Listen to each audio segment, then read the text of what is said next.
Hello all, कैसे हैं आप लोग। उम्मीद करता हूँ ठीक होंगे। आज हम लोग बात करेंगे सिडनी बुडार्ड के अनुसार हिमालय का वर्गीकरण। इसके पहले हमने हिमालय के वर्गीकरण को देखा था, जो कि पर्वत श्रृंखलाओं के आधार पर किया गया था। वहाँ पर आपने देखा था कि मुख्यतः इस पर्वत श्रृंखलाओं के आधार पर हिमालय को 4 भागों में बांटा गया था: शिवालिक श्रेणी, मध्य हिमालय, महान हिमालय और तिब्बत का हिमालय। आज हम लोग यहाँ बात करेंगे कि सिडनी बुडार्ड महोदय ने जो हिमालय का वर्गीकरण है वह नदी घाटियों के आधार पर किया था, और उन्होंने हिमालय को इस आधार पर 4 भागों में बांटा था। जो पहला था उसको पंजाब हिमालय नाम दिया, दूसरा था कुमायूं हिमालय का नाम दिया, तीसरा जो नेपाल हिमालय का, चौथा असम हिमालय। यहाँ आप देख रहे होंगे ये हिमालय की श्रृंखला भारत के उत्तर की तरफ फैली हुई है, और यह एक चापाकार आकृति में आप देख रहे होंगे आर्क बनाती हुई फैली हुई है। और यहाँ से फिर ये आप देखेंगे कर्व हो गई है हिमालय श्रृंखला इस प्रकार से, और यहाँ पर भी आप देखेंगे जाकर तो ऐसे कर्व हो गई है, मुड़ गई है। लेकिन मुख्य रूप से जो भारत के अंदर है वह एक चाप की आकृति में फैली हुई है। वहाँ सुलेमान कृथर श्रेणी इस साइड चली गई है, और इधर अराकाम योमा श्रेणी उधर मिल गई है, देखे होंगे आप। और ये पहाड़ियाँ छोटी छोटी जो यहाँ पर आप देखे होंगे, ये जो बाउंड्री का काम करती हैं भारत और म्यांमार के बीच में। हमें उससे नहीं मतलब है, क्योंकि हमारा जो मुख्य विस्तार है हिमालय का वह उत्तर की तरफ है। तो उत्तर की जो ये चापाकार आकृति है, इस हिमालय को सिडनी बुडार्ड ने नदी घाटियों के आधार पर बांटा। यहाँ पर हम देखते हैं कि किस आधार पर उन्होंने इसको बांटा। तो सबसे पहले हम बात करते हैं पंजाब हिमालय की।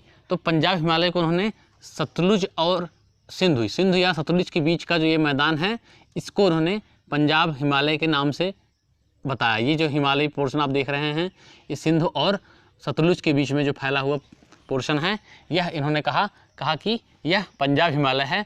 और इसकी जो कुल लंबाई बताई, ये जो लेंथ बताई, जो बताया 560 किलोमीटर, अर्थात इसका जो लंबाई में विस्तार है वह 560 किलोमीटर है। यहाँ पर मुख्य रूप से जो पर्वत श्रेणियाँ हैं वह काफ़ी उच्च श्रेणी की पर्वत श्रेणियाँ पाई जाती हैं। जैसे आप जानते होंगे कि इसी हिमालय में अर्थात पंजाब हिमालय में केटू गार्डविन ऑस्टिन है, जो कि भारत की सर्वोच्च चोटी है। लेकिन वर्तमान समय में कंचनजंगा है, क्योंकि यह पाक अधिकृत क्षेत्र में चली गई है केटू गार्डविन ऑस्टिन। तो इसी हिमालय में, यह पंजाब हिमालय में ही यह श्रेणी है कि काराकोरम में स्थित है ये केटू गार्डविन ऑस्टिन। तो यहाँ पर जो पंजाब हिमालय की विशेषता ये है कि यहाँ पर जो श्रेणियाँ पाई जाती हैं उनकी हाइट काफ़ी ज़्यादा है। और ये जो हिमालय है, यहाँ से बहुत सारी नदियाँ निकलती हैं। जैसे आप जानते होंगे कि सिंधु की सहायक नदी के रूप में काफ़ी नदियाँ हैं। यहाँ से मुख्य रूप से निकलने वाली जो नदियाँ हैं वो क्या हैं? झेलम है, ब्यास है, चिनाब है, रावी है। ये सब नदियाँ क्या हैं? ये पंजाब हिमालय से ही निकलती हैं, अकॉर्डिंग टू सिडनी बुडार्ड महोदय के अनुसार। सेकंड जो था वह कुमायूं हिमालय है। कुमायूं हिमालय को उन्होंने कहा वह हिमालय का क्षेत्र जो सतलुज और काली के मध्य फैला हुआ है। सतलुज और काली के मध्य में जो फैला हुआ क्षेत्र है, इसको उन्होंने कहा कुमायूं हिमालय का नाम दिया। कुमायूं हिमालय की क्या विशेषता है?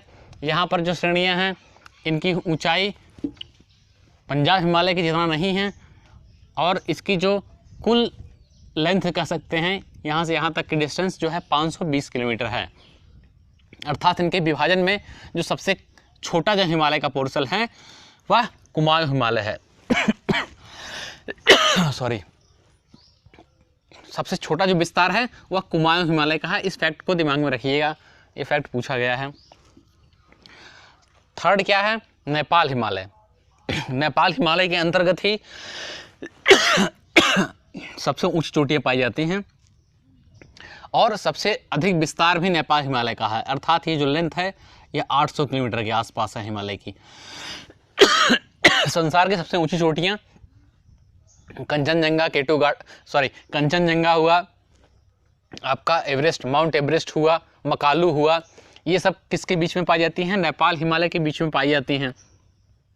यहाँ का जो पोर्शन है वह काफ़ी ऊंचा है, अर्थात जो हिमालय की स्थिति है सबसे ऊंची चोटियाँ इसी हिमालय में पाई जाती हैं। और यहाँ से जो नदियाँ निकलती हैं काफ़ी, वह अपने मार्ग परिवर्तन के लिए विख्यात हैं। ज़्यादातर नदियाँ बिहार में आती हैं, और वह बहुत तेज़ी के साथ अपना मार्ग परिवर्तित करती रहती हैं, जिसके कारण गंभीर बाढ़ों का सामना करना पड़ता है बिहार को। इसके बाद जो हिमालय है उसको उन्होंने कहा असम हिमालय। असम हिमालय का क्षेत्र किसके बीच में है? तीस्ता से लेकर के ब्रह्मपुत्र के बीच में जो क्षेत्र है वह असम हिमालय है। इसकी जो कुल लंबाई उन्होंने बताया वह 720 किलोमीटर बताया इन्होंने। इसकी कुल लंबाई 720 किलोमीटर, मतलब second largest according to Sidney Burrard. ये सेकंड जो है लार्जेस्ट हिमालय का पोर्शन था असम हिमालय। यहाँ की विशेषता क्या है? यहाँ पर जो मुख्य रूप से जो चोटियाँ पाई जाती हैं उनकी हाइट ज़्यादा नहीं है, उनकी औसत ऊंचाई कम है। हाँ, लेकिन यहाँ हिम रेखा नीचे पाई जाती है।